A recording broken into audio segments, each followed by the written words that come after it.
We're here. All right.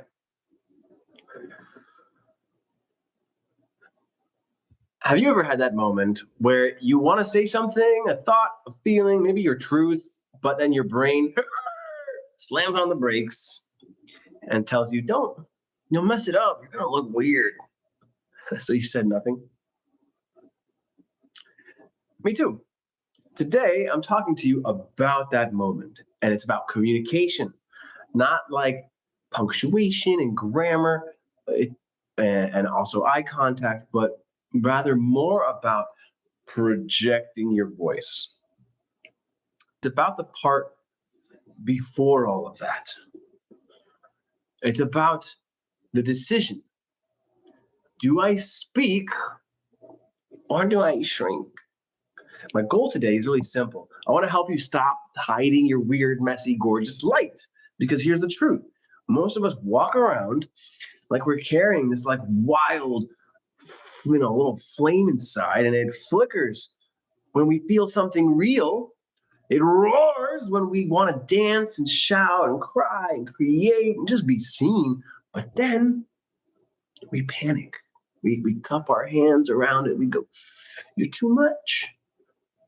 No, it's not enough. I don't want to share that. And so we smother it, trying to be safe or cool, right?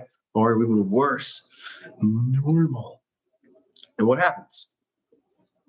The room stays dark, right? We're all waiting for someone else to be the one to go first, to be the brave one, right? But what if you were the spark? What if your voice is the match that lights the room and reminds everyone that they've got fire too? You don't need to be perfect.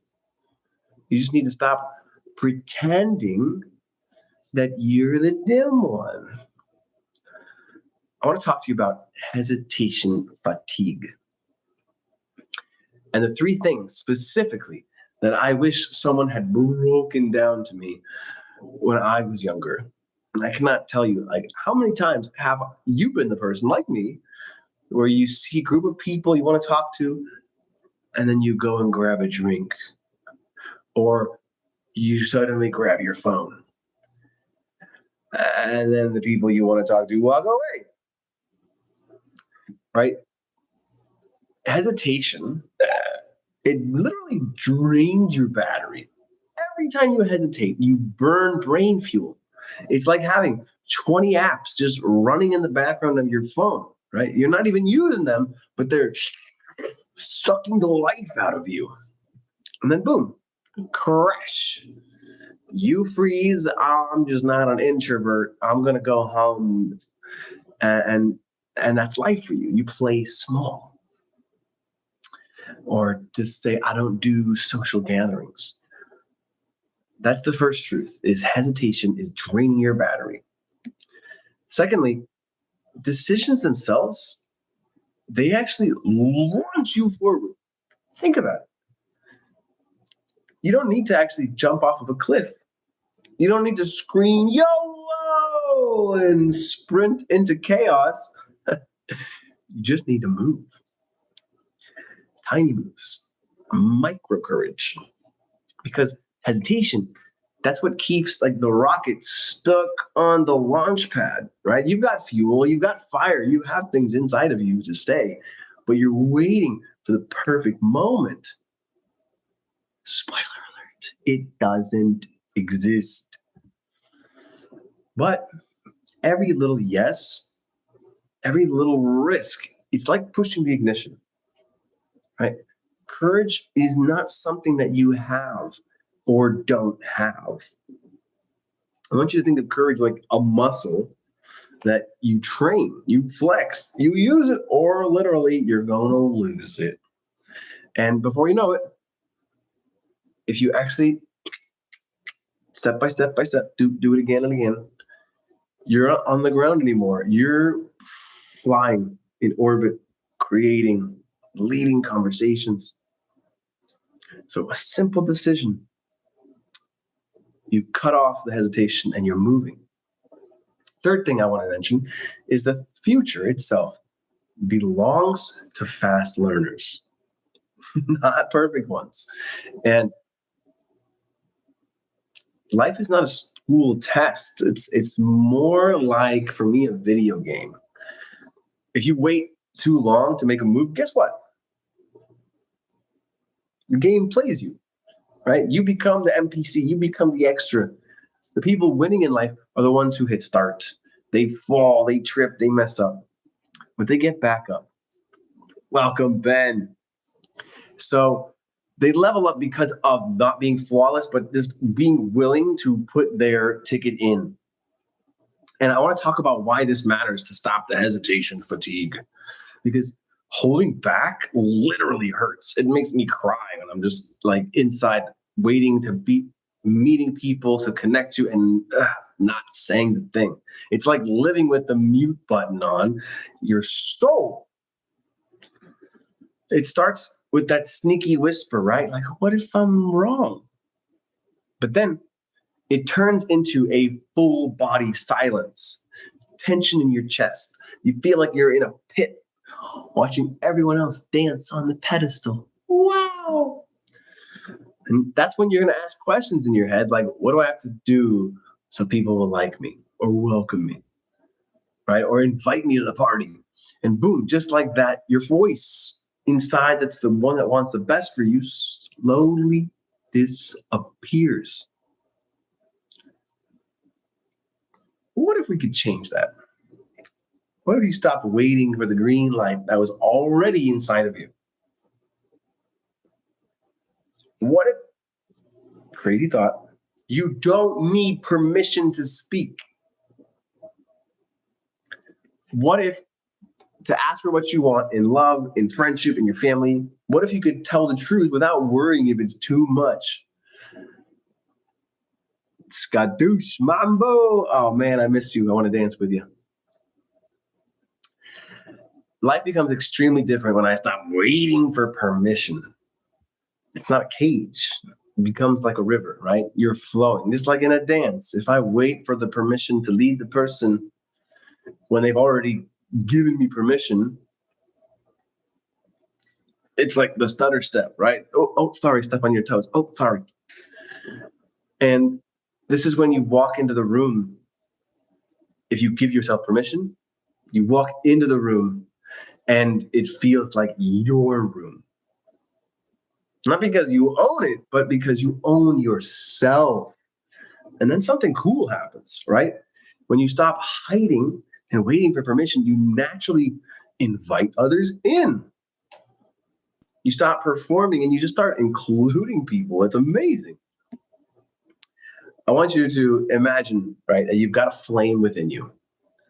This is your ideas, your questions, your presence, right? And this wild, warm flicker inside of you, it's not perfect. It wobbles, it dances, but it's real. And every time you feel fear, you try to hide it, right? You cup your hands around it. Oh, it's too bright. Oh, it's too weird. Oh, look at that. Oh, it's not enough. But what happened if you stop smothering it? What if instead you let it flicker into the room? Because here's the secret. You don't need to be the biggest flame. You just need to go first. And because when you light your candle, others are going to see you and go, oh, it's okay to be like that in this room, right? If he has no fucks to give, if he's willing to go like that, I can let loose a little bit too. And people remember their own light. So my final message on this idea of releasing yourself from hesitation fatigue, you understood, right, that it drains your battery like all these apps in the background. If you hold back, it literally makes you think you're an introverted by not having energy at the end of the night. We remember that making a decision is the way to cut off the idea of holding back and immediately gives you energy. The moment you say, okay, I'm going to go to this place, I'm going to talk to that person, the moment you say that, your body fills up with an energy that you're like, okay, I'm going to go for it. And thirdly, we talked about how much that the future belongs to the one that's learning versus trying to be perfect. The moment that you're like, all right, I'll figure this out on the way, I'll make an adjustment, that's when you're going to continue to get into the actions. So my final message is you don't have to wait anymore. Not to speak, not to be liked, not to be invited in. You're already enough. And when you choose to express that, even just 10% more, you're going to give everyone else permission to stop pretending too. So you'll light up the room. You're going to use your voice because someone out there is just like you, holding their voice back, sitting in the dark, waiting for someone else to spark. So I want to open up for any questions viewers have got right now when it comes to your experience of hesitation. What do you have? I can see one of my wonderful salsa dancing and bachata dancing teachers. And if you're interested, Skadush Mambo on Instagram, go for him. It's fantastic. It gave me some really good style points to pop the chest out. And I want to think about hesitation on the dance floor, right? So if you go dancing and you would like to just like get into the interaction versus like wait for the right time, then here's what's happened for me. I've gone into the dance floor. The moment I enter the space, let me do it like this. There's two ways to enter a dance floor. One, you enter the space, you pay the ticket price, you look at the screens the whole time, not talking to the person. Say thank you. You probably didn't even make eye contact. You walk around them and into the space. You see people moving, and suddenly you have a need for a drink. You go to get the drink. Oh, this is perfect for Mo. Another beautiful dance teacher. You've entered into the dance floor, and instead of getting a person, you get a drink, and you stare at people, hold it. Eventually, the song pauses. Someone walks by you. You're like, maybe I'll talk to them. Oh, no, not them.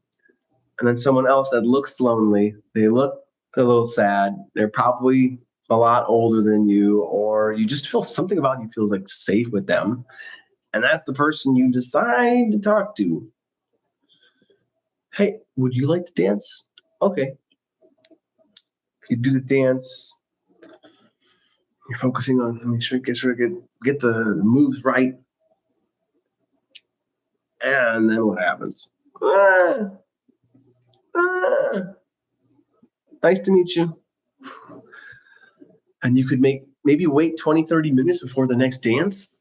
Ugh. Another person walks into the venue. They open the door on purpose, bigger energy. See the person who's going to charge them some money to enter. They're like, hello, how you feeling right now? You're the gate guardian? All right. Take my car, high five. Have you, how many people did you see walking in here and go, ooh, I wish I could dance with them? How many? All right, good to know. Then you go in. You're already joking, teasing with the person there. Entering in, you walk in, and as soon as you walk in, each person you're seeing, you're saying hello, high five, let's dance later. I'm just arriving, but not yet, not yet. You walk in, you could see the dance floor, and immediately be like, walk straight towards it. The first person you see without judging is hot or not, good or not. Just saying, just get in there and have a dance. Just want to enjoy myself. Just want to get in there. Boom. See somebody, hey, would you like to dance? Oh, there's only 30 seconds of the song left. Perfect. That's all I got in me right now. You get in. It's okay if I screwed up. Whoops. Oh, song's over. Thank you. One more song? All right, let's go. Or the next person walks by and immediately your arm is like reaching out to that person. Click. And bringing them in. Would you like to dance? What's happening here? This person is living life on full permission mode. I want you to imagine that it's like this person has each moment feeling like an invitation to them. Each time an idea pops up, ooh, I'll go see what happens there. Ooh, that person just looked at me. I guess I'm supposed to go talk to them. Ooh, I just thought of this song. Let me play it real quick. Ba-dum-ba-ba-bum. Oh, I had this idea. I would love to tell that person how I'm feeling right now. Oh, yeah, I guess. I don't know why I'm supposed to tell you this, but voice in my head, crazy voice, beautiful voice, godly voice. It's telling me to talk to you. What's your name? You're in a conversation, you're moving forward. And the more you would do this, suddenly you'll recognize that the wheels of the resistance of like socializing get greased and it becomes easier and easier. Suddenly you'll be the one in the room that you just say the next thing and the next thing, and you're surprising yourself by the creativity that is flowing from you, the access you have to jokes from the past or things you've studied and learned and you want to share. And it's as though the universe is unlocked. And the entry ticket to that realm is permission. Hesitation, fatigue, as my friend says, and I, is the murderer of this reality. It just immediately kills it off. So when you want to have a sense of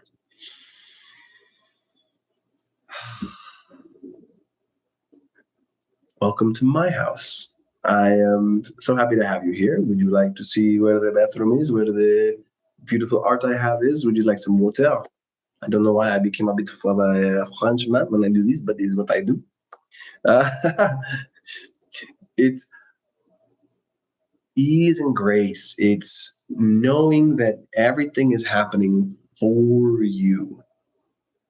I want you to think about that idea. I learned this from Jim Carrey in one of his speeches he did to a college where he's wearing a golden robe. If you haven't seen it, research Jim Carrey's speech. And he said, I choose to believe that everything in life is happening not to me, but for me. Do I know if that's true? No. But at least doing that, living from that place, gives me the best advantage, the best possible outcomes and ways of interacting with what happens. I've experienced the same again and again. For example, walking from one level of a venue to the second one, I'm going from the dinner down to the bathroom. There's a person next to me, and I'm like, you going to the bathroom? He's like, yeah. It's like, me too. How about we go together? And for men, that's not as common as women to say that. So I'm literally like narrating the moment that's happening and enjoying that fact that it's happening. By doing that, this person then, when the whole group left the restaurant, continued to talk with me and became a client that's paid me over $15,000. All because they continued to interact with me from me continuing to embrace my ideas. What built that trust? What built that connection? While we're walking the streets of Greece, I was in Athens with like a group of like 150 people for a seminar. Him and I are talking. Another couple people are talking in front of us. They have a little kid. And the kid looks at me and I look at him and make faces. And we passed by a store that has, what did it have? Oh, just things outside. And so like they stopped to look at the things. We stopped to look at the things. And they had I wish I had one right with me right now. I'll use this as an example, like a megaphone. So I'm like, and it has like buttons on it. Beep, boop. To make your voice sound like this. Or to make your voice sound like this. And so I'm playing with this thing, and the kid is playing with his. And I'm like, we should totally buy this, right? And his mom is like, no. And I'm like, but yes, right? These are amazing. And this guy is watching this happen and he's like, this is great. Yes, I'm going to buy them for both of you. And now we're walking away like the most joyous people in the city. And I want to check on that family now, how that evolved. But I know for me, I use that again and again, and it just brought pure joy to my face and so many smirks and cringes to other people who were like so scared of everyone else's view and attention. Like, you're too much. It's inappropriate to be noisy on the street right next to the people who are performing noisy on the street. What? It's too much when we're in the middle of nowhere with nobody around. That's too much. The world right now is living in the paradigm of screens. And so when it comes to the interactions from body to body, our nervous systems are familiarized with a 2D response to us and us clicking. This is the amount of output we're used to as humans right now. This is it. A little bit of this, a little bit of that, a little bit of this, a little bit of that, a little bit of this. But movement, sound of a loud volume, is seen as bizarre or too much because it's just not familiar. And yet, when you do see someone else doing it, not you doing it, when you see someone else doing it, you're like, wow, they're so brave. They're so, I wish I could be like that. Oh, they're so open. They're so free. They're so careless. They're so allowing themselves to be. I wish I could let myself do that. No, I can't do that. What? You're choosing, right? One of my neurolinguistic programming teachers told me, he said, can't is the word that says I can not do that. So I'm choosing not to do that. What does that mean? It means you're capable. And you're saying, that's not me. There's a really great book by Joe Dispenza called The Idea of Breaking the Habit of Being Yourself. One of the advices that I've heard that makes me like want to like vomit on someone's face is be yourself. Because if I could just be myself and get what I wanted, I would have it already.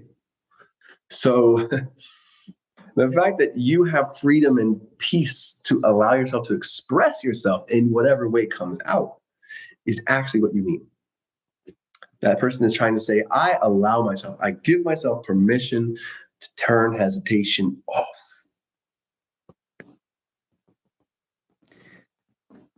It's like when you get advice from somebody who's an Olympic athlete on how to work out, when you're somebody that's still got 50 pounds overweight. You're like, that advice might be sound advice to go and do 1,000 push-ups to get a workout in, but I can't do that. It's too far beyond my level.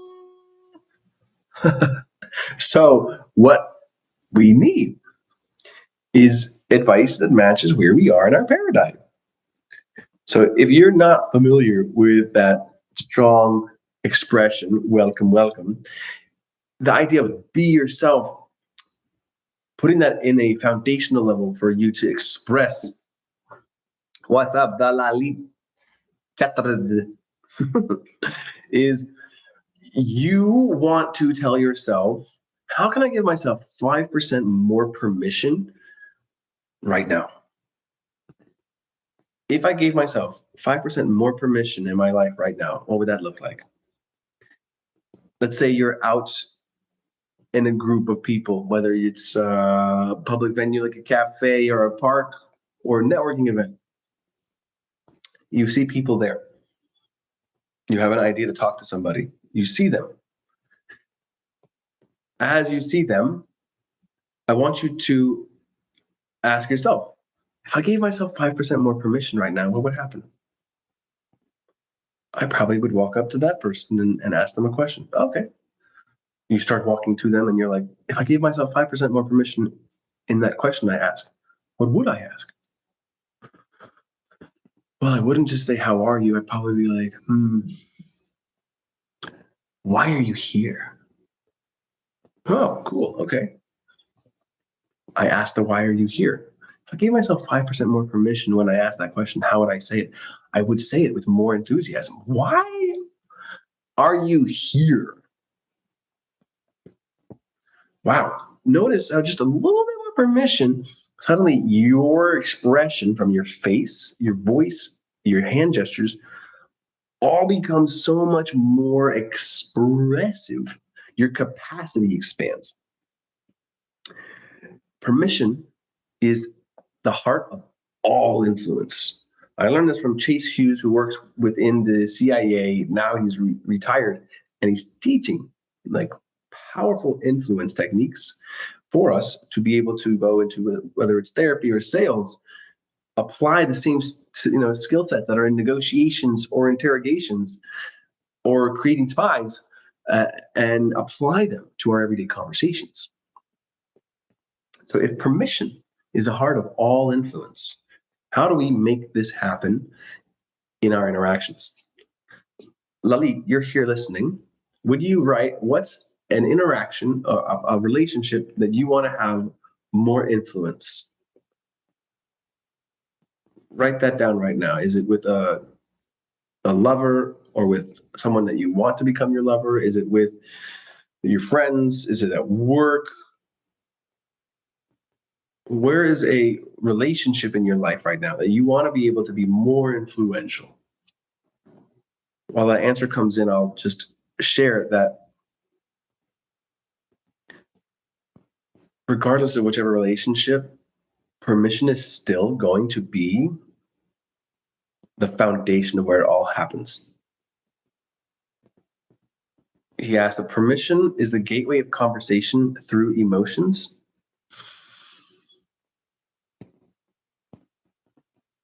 I would say that emotions are like a current. So you could say, let's say there's two of many different frequencies happening inside of our interaction, right? So when you're talking to somebody, the relationship develops on a directional plot line. There's a narrative, right? There's some strangers to knowing each other. Welcome, Ashley. And the more you would get to know each other, the more you'd move along this relationship from, let's say, strangers to, okay, now I feel comfortable with you. Now I feel interest in you. Oh, now I am curious, comfortable. I might even feel some attraction, whether it's romantic or financial. Okay, now I trust you to the point to make a deal, go for a kiss, tell my friends about you. Like that's the horizontal plot line development, the narrative. Along with that, you're going to have the up and down, which is going to be the emotion, right? The rise and fall, the wow or the ugh, gross, right? There's this flux. So that itself, emotions are the change of topography of the outer surface of an identity. Quite fascinating words. So as I'm laying out the topography, this landscape that we have of the interaction, identity itself is just a plastic reference point that we all engage with each other from. So if I am a public speaker, I give myself permissions to have certain interactions. If I am the bouncer at a venue, I give myself permissions to treat people certain ways. If I am too much, or if I am not enough, suddenly I have other permissions that I live by, right? So we want to know that identity is the source of the rules that we live by. So be aware what You think about the Matrix, they say the red pill or the blue pill. That's the identity. Am I the one that stays in the rabbit hole going to the whole new world? Or am I the one that says, this is all I am, this is where I go? And every moment is a choice. Every moment can be a miracle to choose a new identity and have new permissions available. But even when you walk up to someone and have a conversation and then it ends or it goes flat, right in that moment, you can choose to be a new version of yourself. Duality within singularity. I mean, if you've heard before, like the idea of the numbers only exist in relationship to each other. So you can't have the unity without having the duality, without having the nothingness, etc. So they're all in relationship to each other. I'm going to invite in a moment of meditation, guiding our intentions. So if you want to join me, you can close your eyes. Deep breathing. Exhaling with a sigh. And invite in your ancestors, higher power, whatever you choose to believe in as a source of wisdom and resource.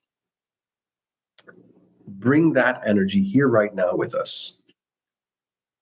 And as we navigate this life, may we continue to give ourselves permission to take a flame that is our spirit, our presence, and stop hiding it and instead revealing it and saying, check this out.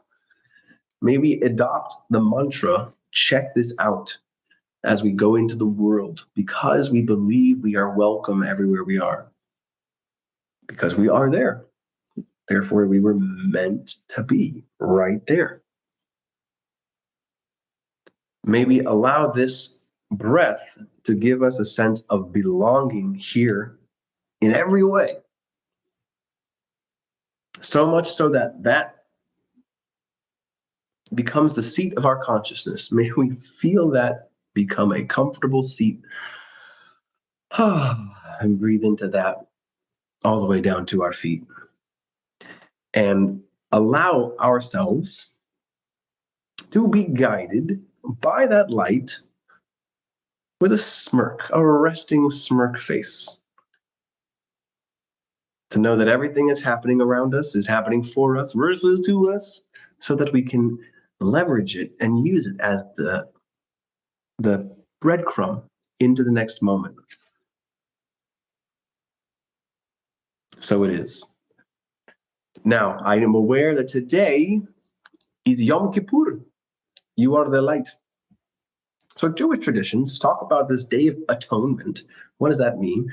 They believe that the whole next year, our life, is determined by today.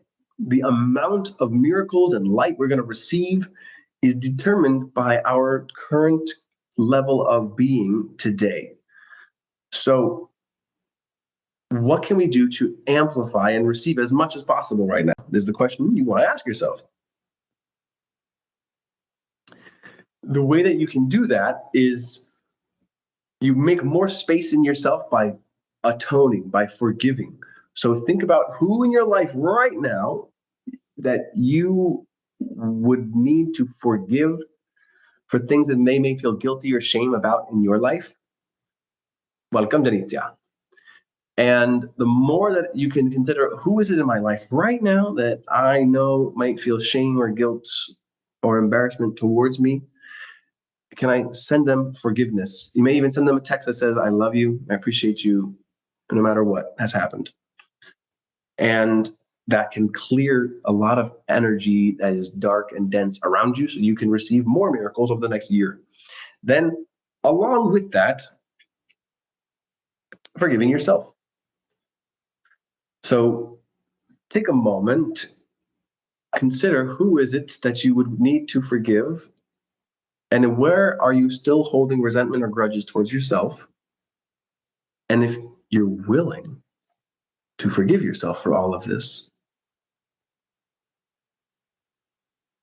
what does that feel like in your body right now? I imagine peace, or joy. So the way to amplify even more light out of today is where and who can you go be this joyous light today around? Is that a sentence? Who can you go around this evening and bring this light of your joy and acknowledge them, celebrate them? That continues to amplify as well how much your vessel will now be capable of receiving more miracles, more light across the rest of this year. All right. Do so with freedom from this hesitation fatigue that we spoke to. You know that it's the one that drains your battery and you're thinking you're introverted. Really, you're just holding back on your ideas. Know that a decision that you make cuts off the hesitation and it gives you energy because now you're in motion. And you recognize that it's a learning process versus it being perfectionism. You're going to get knowing and learning by practicing everything in life. So that's it for today. I wish you a marvelous presence throughout the rest of your day. Bye for now.